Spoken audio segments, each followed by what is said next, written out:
Hello, hello, Shabbat Shalom. I hope everybody is doing well. I'm slightly toasty. We're in the midst of holiday season. This was my best friend's birthday.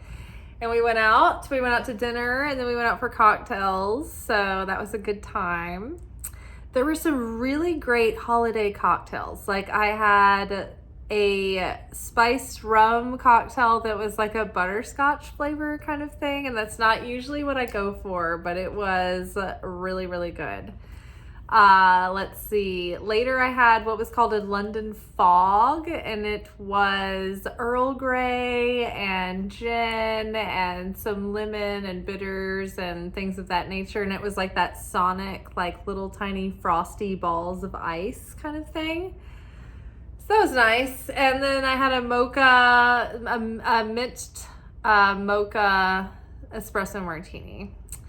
So the holiday drinks were flowing. All the bars in Nashville had their like Christmas build outs. So like the restaurant I work at is decked out in like natural evergreen wreaths and garlands and red ribbons and poinsettias everywhere, and like twinkling lights and candles. The restaurant that we went to was elf themed, so it was like hand cut paper chains hanging from the ceilings, and then like chandeliers made of like antique ornaments, and then there were like hand cut snowflakes, like paper snowflakes on the walls everywhere and hanging everywhere. So, and like lights, so it was like super cozy. And then the bar that we went to was a like Christmas sort of tiki lounge, but it wasn't like tacky tiki lounge. It was like almost like an adobe stone, like kind of hang with like, I don't know, like primal. It was like a primal caveman, sexy romantic tiki theme, because there was also like wax candles and things burning everywhere. And there was a huge projection of a Yule fire burning on the wall, like on the stucco wall. So that was like super cozy. That was like good drinks. It was like really dark with like Christmas lights. So everywhere was like super cozy. And then I had my outfit, which is, I bought this last year. It is a gold lame jumpsuit. I have the alpaca stole that I got from Trisha Yearwood, and my like rose-colored snakeskin boots. So super pimp. And then I also had my chocolate leather vintage trench coat kind of look with the red or the orange satin interior. So I was like straight up pimp. I mean, look at this. Like this is like, and then my long like chain. So this is super cute. So you can actually, sorry guys, I know I'm not usually the fashion vlog, but I get excited about my outfits. So you can actually get this gold jumpsuit from Cider, which it's really cute. It actually stays up really well. You don't have to fool with it. It's very sturdy. My complaint is that it is like a potato sack.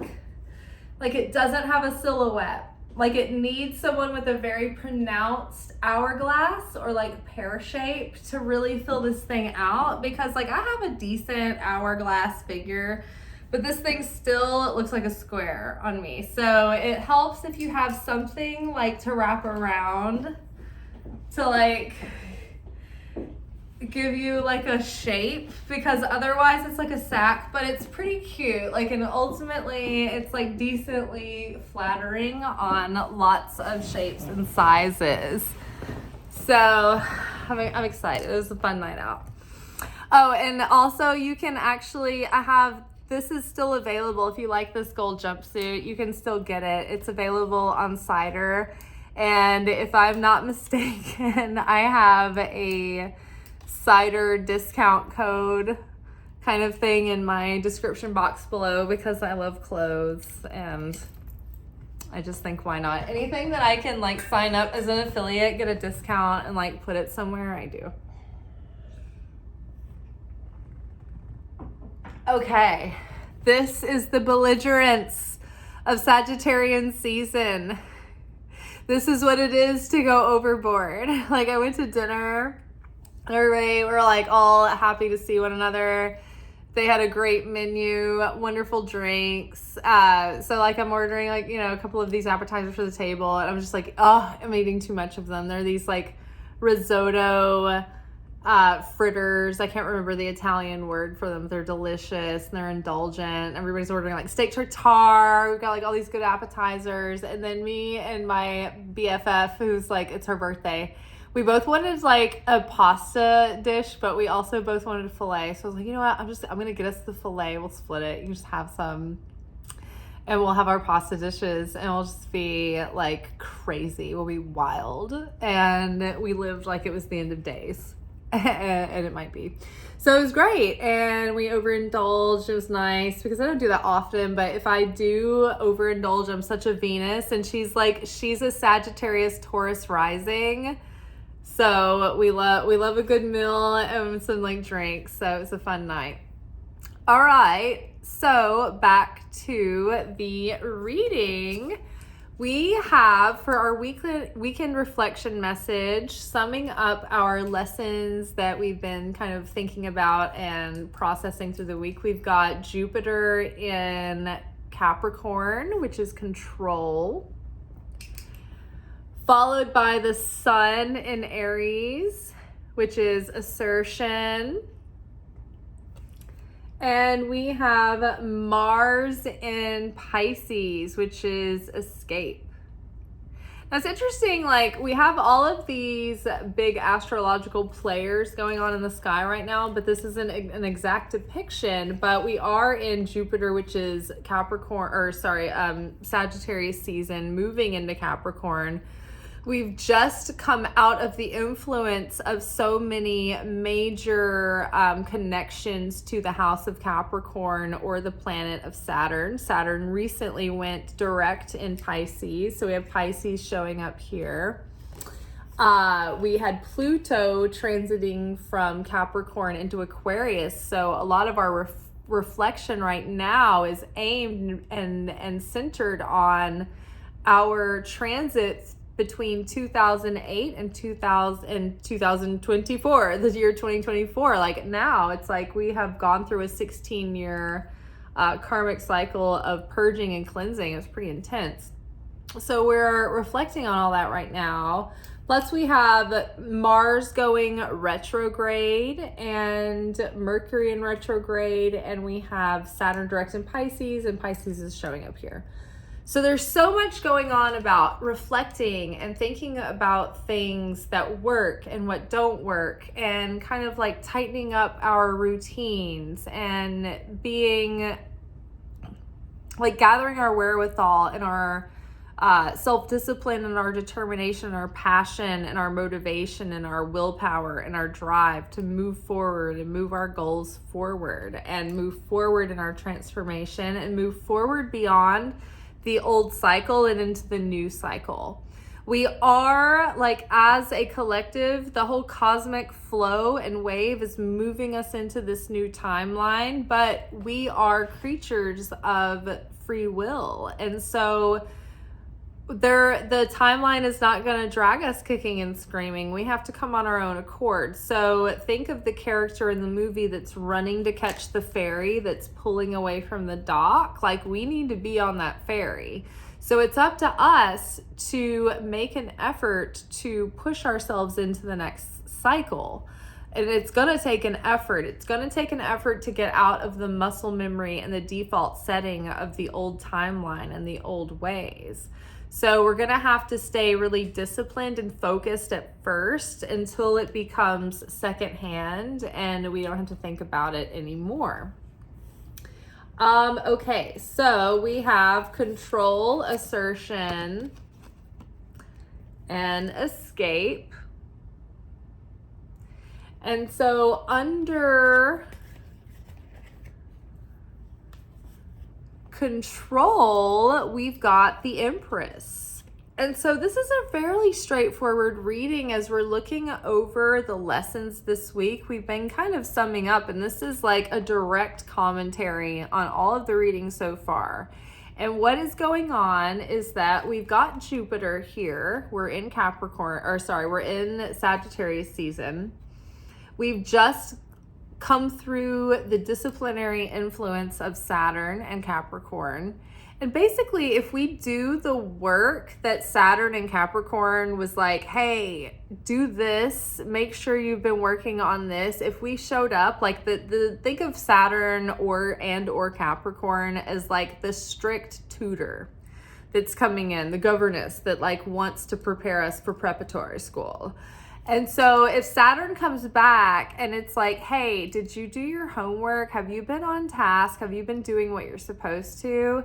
Then you get like this bonus, this blessing, this boon, this supercharge of energy and resources, right? And what I think is that Jupiter delivers that because they're side by side, and Jupiter always seems to be showing up in our readings when Saturn is doing its thing. And when Saturn is kind of like starting to back off and then Jupiter's showing up and like giving us the blessing, like I feel like it's always like Jupiter that's really delivering. So I like this because Jupiter is here hanging out with Saturn in this card. This card talks about a tendency to be really driven to accomplish things. And so I feel like right now, this is about following your ambition, but not getting overly ambitious or overly rigid or stern. It's finding that balance of being like really disciplined and really on task, but not being too stiff. Being able to enjoy life and still be spontaneous and still, be able to change things up when you need to and take time off when special times come up. But overall, like you've got a good discipline, but you're not like absolutely addicted and controlled by it either. And so the more self-control and discipline that we're putting in, the more hard work and consistency and dependability and like day by day, like showing up in small ways.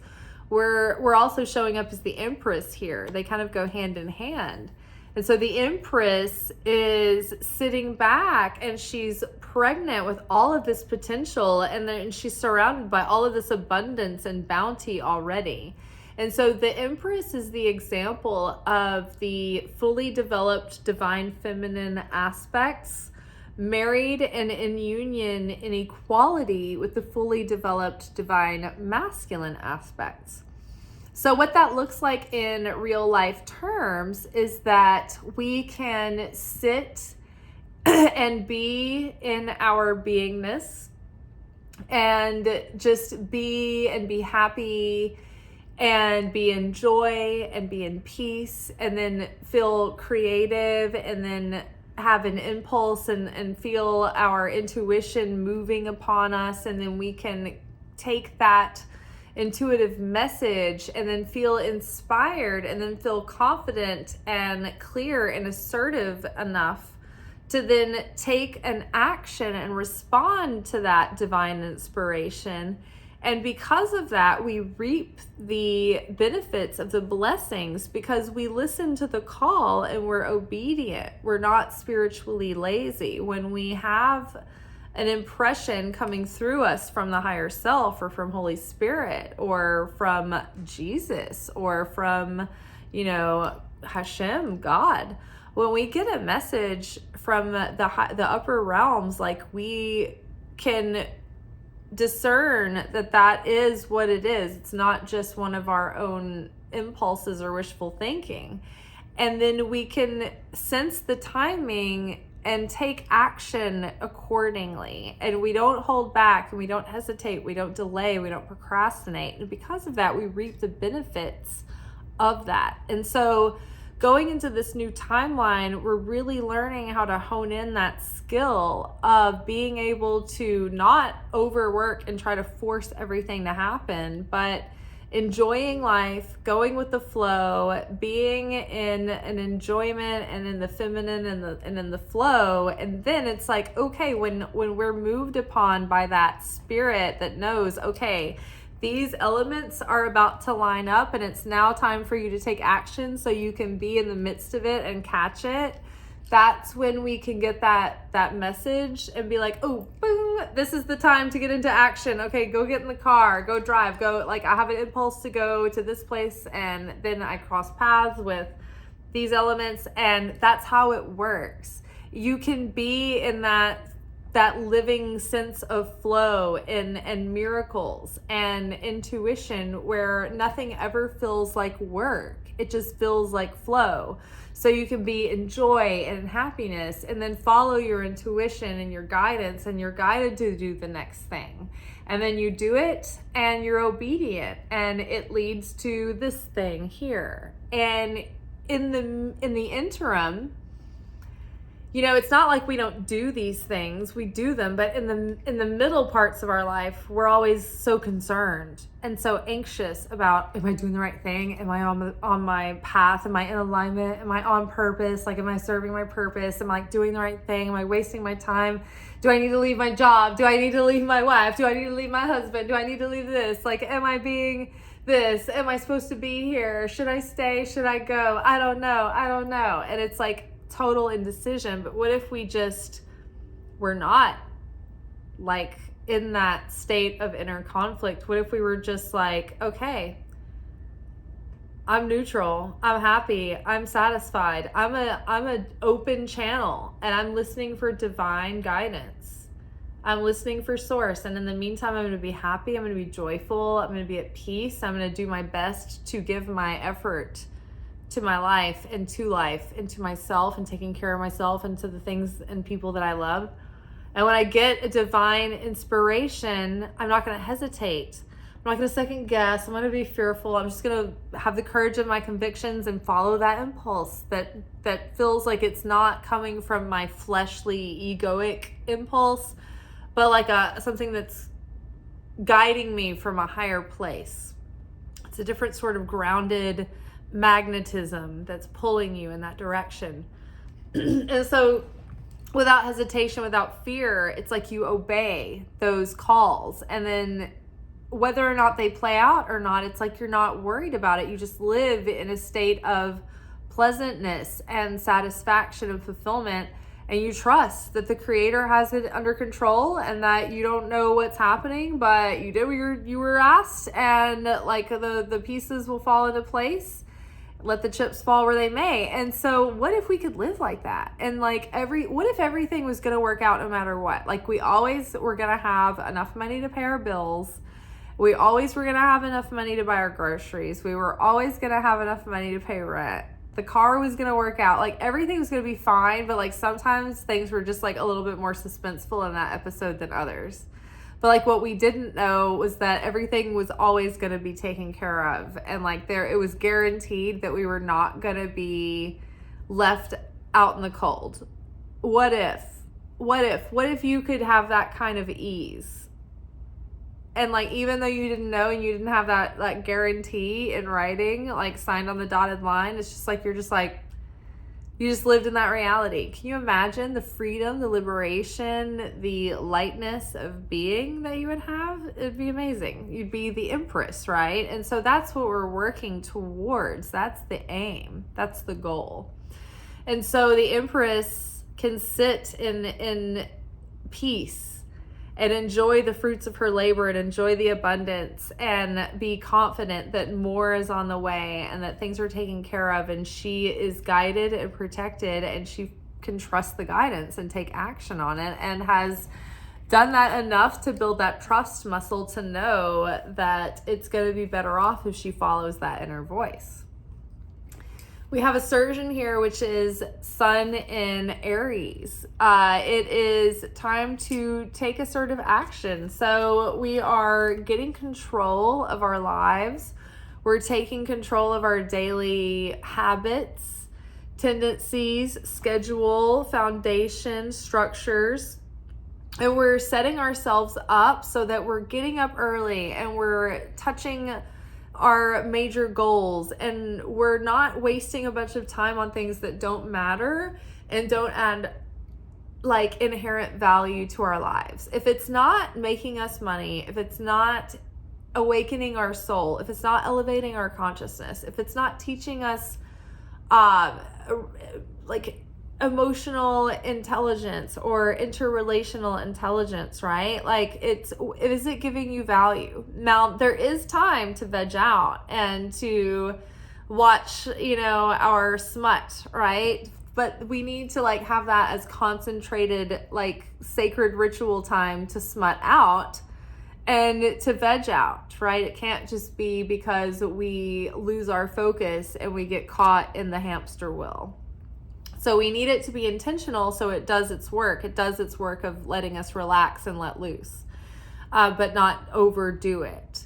So we're getting control. We're being intentional with our rhythms. And so when it's time to rest, we rest. And when we are more focused and productive, we kind of arrange our day around that. And when it's time to veg out and watch whatever it is that we indulge on, our shame shows, our comfort shows, whatever it is, we have that time set aside too. There's this under the, I can't remember the verse, but there's a season for all things under the sun, dancing and grieving and raging and all of it. So, have your times, but don't overindulge, right? We're wanting to tighten things up, essentially. So the more that we can sort of like tighten things up and discipline ourselves, the more we will reap the rewards of it. The better the pregnancy of the Empress will be, the greater, the healthier birth we will give. Now, assertion card, Sun in Aries, is about being excited and like anxious to go ahead and take action. It's paired with the Ace of Cups. So there's already this like emotional renewal and spiritual rebirth happening. There might be like fresh surges of creative inspiration and ideas and excitement and motivation. And maybe you're feeling like really gung-ho about like getting back into your routines and picking your projects back up, and you're feeling passionate again and not just like the stagnancy of like, okay, we're just gonna like keep going, like it's like a long road trip through the desert where like nothing really changes ever, or like the Midwest where it's just like fields. You're just like, well, that's a cute tree. It was the only tree we saw for a while. You're just like, oh my God, everything's like, it becomes a slog. You go into the autopilot thing where you're like, how many hours have I been like out of body? Like, how long have I been driving? But instead, we're like reawakening. We're getting like excited again and full of passion and like, connected to what we're doing and the reason and the purpose behind what we're doing.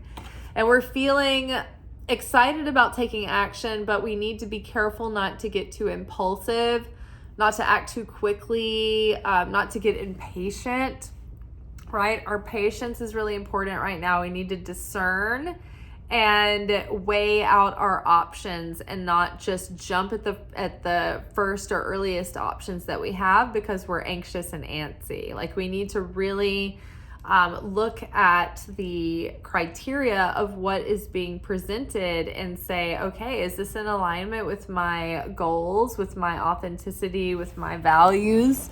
Or, is this kind of just like a temptation, that's not really for me? So new things are coming. We're definitely being launched into this new cycle where beautiful new things are coming, but it's not just going to happen to us. We're really going to have to put effort in and show up and make the effort, but like be devoted and disciplined. It's going to have to be consistent. Not just to get to this new timeline, but once we get to that new timeline, when we're up leveling, like the next level of our life is going to require us to sustain that energy at that next level self. So it's not just like we are exerting ourselves in a marathon and then things go back to normal. It's like we're training for a new level that we're just going to be living at now. So We're going into this next cycle and beautiful things are coming, but it's going to require us to make the effort. And we have to learn how to do that in a sustainable way, because it's going to have to be ongoing. Now, we are at this point where we're at the end of this cycle that's been long and arduous, and it has paid off. It seems to have delivered very little, left us with very little. We don't have a lot to show, materially speaking, for everything that we've gone through over the last 16 years.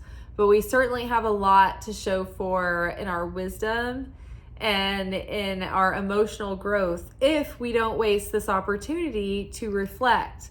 You can go through things and they can have their effect on you, and you can have this momentary, revelation, but you can slip right back into your old ways, and it doesn't really take effect unless you take a moment to hold it sacred and really preserve that wisdom and make an effort, make like a conscious effort to become that new person. So we're seeing now like how to move forward and let go of things that are more trouble than they're worth. We're seeing our self-defeating tendencies and the ways that we played small that were more trouble than like just playing big. Like they didn't deliver. It was more effort than we were compensated for. Whether it be, career oriented or relationships, it's like we've been giving and giving and giving and getting back so little. So we've seen, okay, this is where we went wrong. This is where we were misdirecting our energy or leaking energy and resources.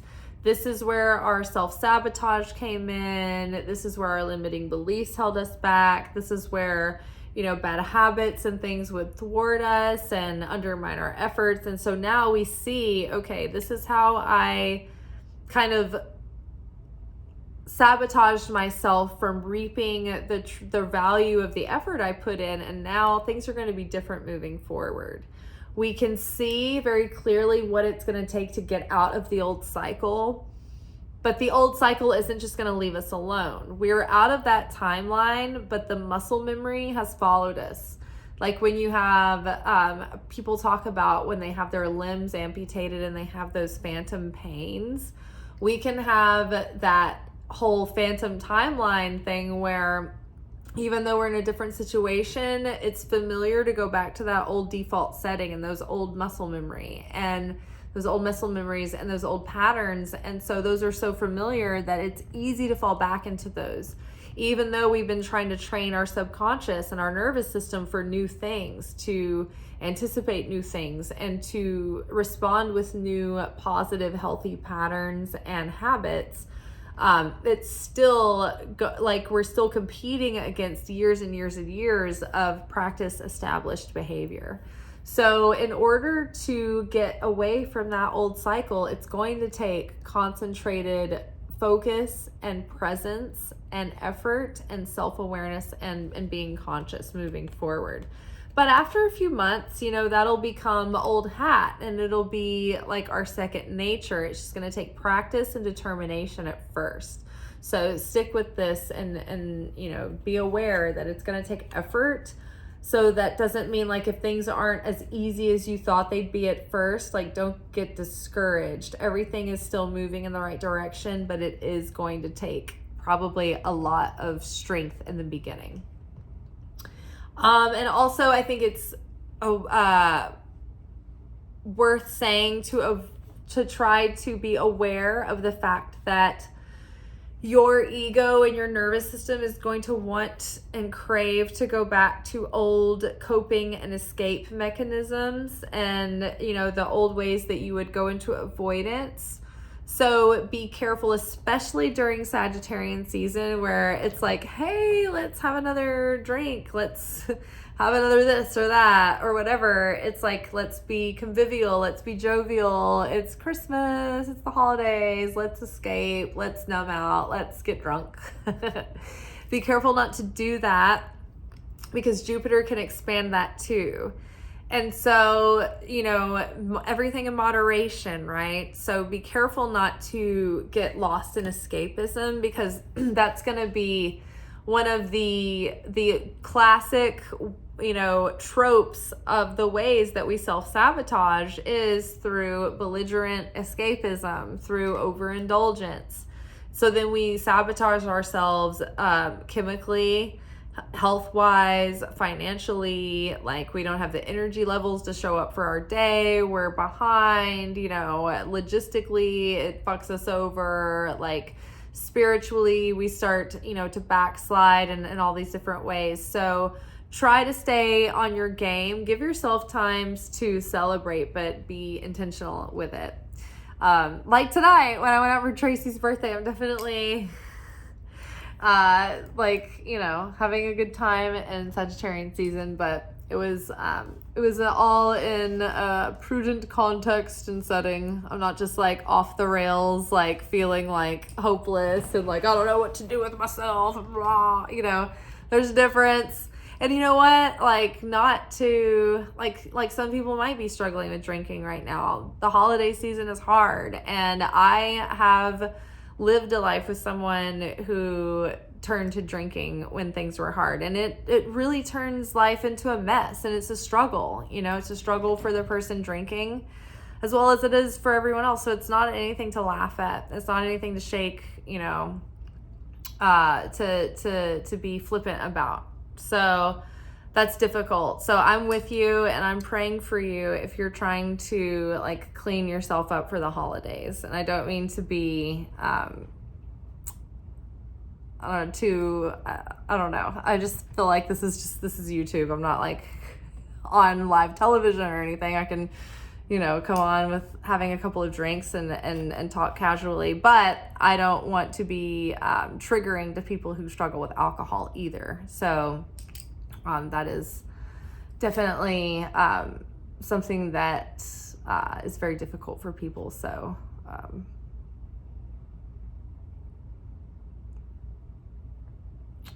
my prayers to you there. All right, well, I've gotten awkward.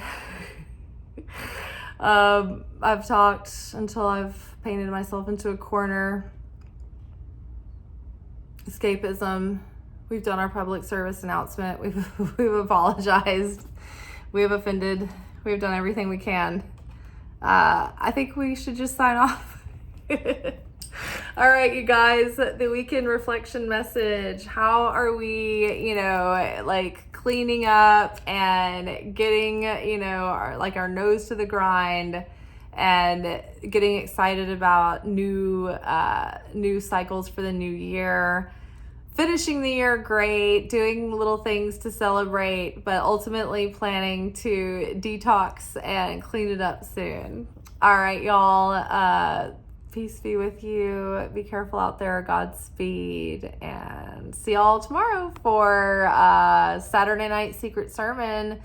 Last week we were, I think, maybe doing a new moon workshop. So this week we will return to our regularly scheduled programming, which is Secret Teachings of Jesus.